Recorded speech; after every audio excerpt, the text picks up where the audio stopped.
Isang dating U.S. National Gymnastics team member ang posibleng magsuot ng national tricolors ng Pilipinas sa paparating na 2023 Asian Games ngayong buwan. Kilalanin natin kung sino siya sa ulat ni Darren Oclares ng PTV Sports.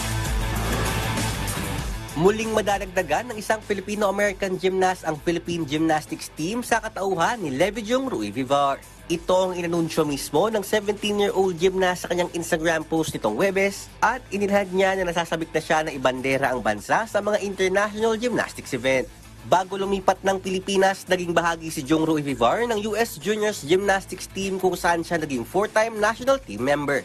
Si Jong Rui Vivar na ang ika-4 na PhilAm na nakasama sa koponan na kinabibilangan din ni Alea Finegan, Kylie Kivame at Emma Malabuyo.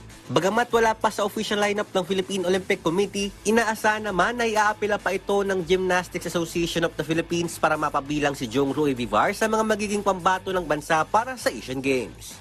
Darren Oclares para sa Bayan.